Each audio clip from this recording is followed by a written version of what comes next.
और आपकी इस मांग पूरी न होने की वजह से अगर आरोपी आप पर अत्याचार कर रहा है, आप अगर एफआईआर में ये दिखा रही हैं, तो 408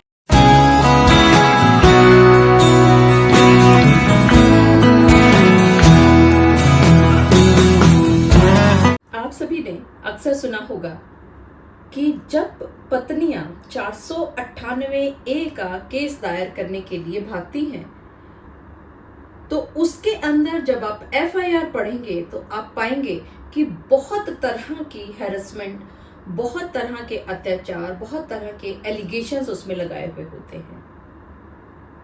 लेकिन क्या आपने कभी ये सोचा है कि क्या हर तरह का अत्याचार का आरोप लगाया जा सकता है 498A में? मतलब कि किसी भी तरह का आरोप अगर हम लगा दें तो क्या 498A का केस उस पर चल सकता है? जी हाँ, आप सभी ने बिल्कुल ठीक समझा। आज की इस वीडियो में हम इसी बात पर चर्चा करेंगे कि 498A का केस चलने के लिए किस तरह के आरोपों की आवश्यकता होती है। और अगर आप पति हैं और मेरा वीडियो देख रहे हैं, इस तरह के आरोप अगर इसमें नहीं है तो आपकी एफआईआर क्वैश हो जाएगी। और अगर आप लड़की हैं तो आप ध्यान रखिएगा कि अगर आपने इस तरह की गलती की तो आपने जो इतनी मेहनत से एफआईआर लॉन्च कराई वो आपकी व्यर्थ पानी में चली जाएगी। मैं एडवोकेट मोहिनी मोना आप सभी का पुनः स्वागत करती हूँ और आप सभी देख रहे हैं आप सभी का पसंदीदा चैनल मोहिनी मोना एडवोकेट। अगर आपने मेरे इस चैनल को अभी तक सब्सक्राइब ना किया हो या आप मेरे इस चैनल के लिए नए हैं तो इसको जल्दी से जल्दी सब्सक्राइब कर दीजिएगा, ताकि आपको इसी तरह के लीगल इंफॉर्मेटिव वीडियोस की नोटिफिकेशन सबसे पहले मिल सके। आगे चलने से पहले हम सभी को इस बात का ज्ञान होना चाहिए कि 498A का जो केस है या जो धारा है वो कब लगाई जा सकती है, क्यों लगाई जा सकती है, किस पर लगाई जा सकती है।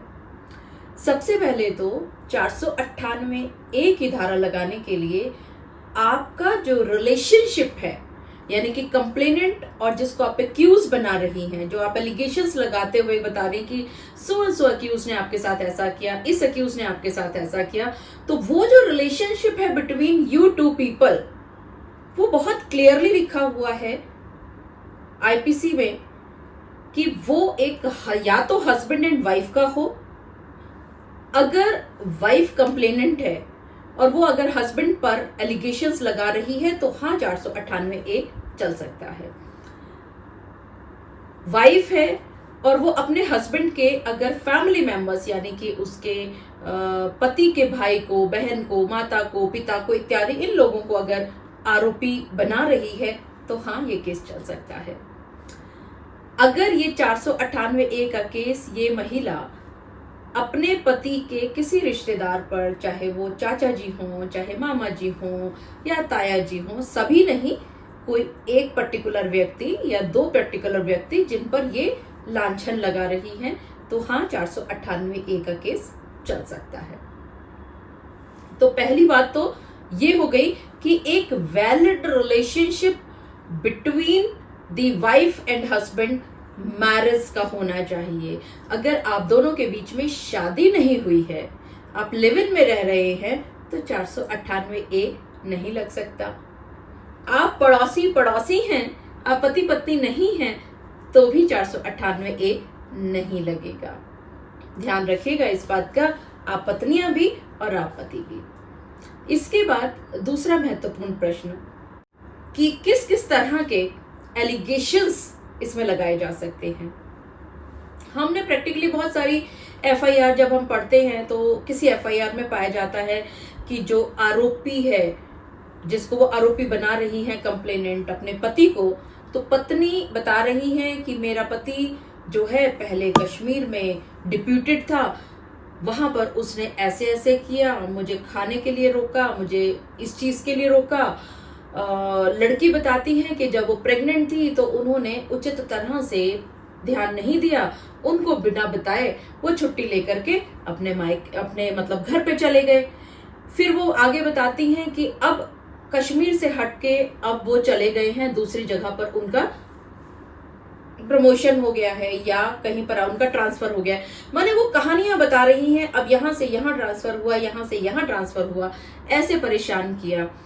उसके पति ने चाय फेंक करके मारी, उसके पति ने उसकी बात को नहीं माना, उसके पति ने उसको आंख दिखाई, इत्यादि इत्यादि इत्यादि बातें वो लिख रही हैं। तो मैं आपको बता दूं,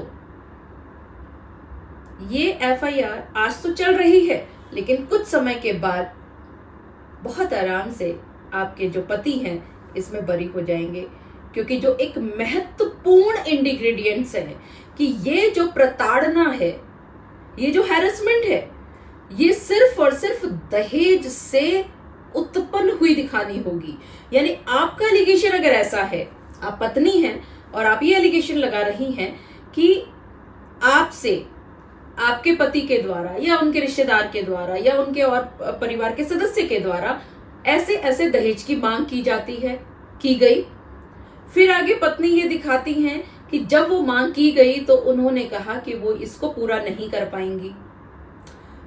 फिर वो आगे आरोप लगाएं कि जब ये मांग पूरी न करने की बात जब इस पत्नी ने कही तो तब इसके पति ने इस तरह से अत्याचार किया, ऐसे मारा, ऐसे आंख दिखाई, ऐसे पीटा, ऐसे ये किया, ऐसे वो किया, इत्यादि बातें। अगर ये एलिगेशंस आ रहे हैं निकल के, तो हाँ 498A का केस दायर किया जा सकता है। कई बार हम एलिगेशंस देखते हैं कि पत्नी जो है, जो कंप्लेनेंट है, उन्होंने आरोप लगाए हैं अपने पति पर कि उसके एक्स्ट्रा मैरिटल अफेयर्स है। वो पहले एक जगह पर दिखा रही हैं कि मान लेते हैं जालंधर में पोस्टेड थे ये लोग, जालंधर में रह रहे थे, वहां पर XYZ नामक युवती से इनके संबंध थे, इन्होंने रोका, वो माने नहीं। फिर उसके बाद वो बताती हैं कि फिर उनकी ट्रांसफर जो है वो पटना में जाकर के हो जाती है।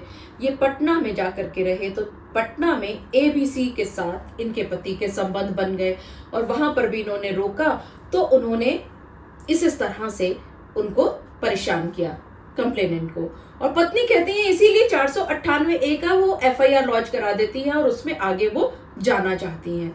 तो आपको मैं बता दूं कि इस तरह की 498A की जो FIR है उसमें आपको कोई भी फायदा नहीं होगा, क्योंकि मेन इंग्रेडिएंट्स आपको ये दिखाना होगा कि दहेज की मांग पूरा न होने की वजह से आपको प्रताड़ित किया गया है, तो 498A की FIR आगे चल सकती है। वरना आप मान के चलिएगा इसके क्वैश होने के बहुत बहुत बहुत प्रबल संभावनाएं नजर आती हैं सामने। तो देखा आपने, आप सभी को आज के इस वीडियो के माध्यम से एक बात भली भांति पता चल गई होगी कि पहला जो मुख्य बात जो आपने देखनी है वो रिलेशनशिप देखनी है between the complainant and accused, जिनको वो बना रही हैं कि क्या वो आपस में रिश्ता दिखा रही हैं।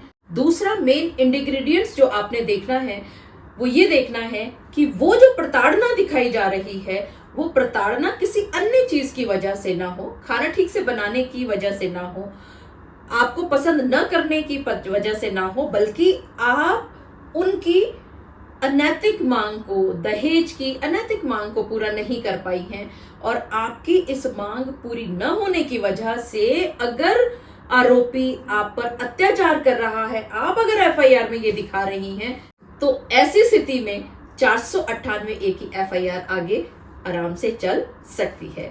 मुझे पूरा विश्वास है कि आप सभी को मेरा आज का वीडियो भी बहुत अच्छा लगा होगा। अगर आपको मेरा आज का वीडियो भी अच्छा लगा तो इसको लाइक, शेयर और कमेंट करना ना भूलिएगा। और हाँ, अगर आप मेरे इस चैनल के लिए नए हैं तो इसको जल्दी से जल्दी सब्सक्राइब कर दीजिएगा, ताकि आपको इसी तरह की लीगल इन्फॉर्मेटिव वीडियोस की नोटिफिकेशन सबसे पहले मिल सके। अपना और अपने परिवार का बहुत अच्छी तरह से ध्यान रखिएगा। Thank you, take care, bye bye.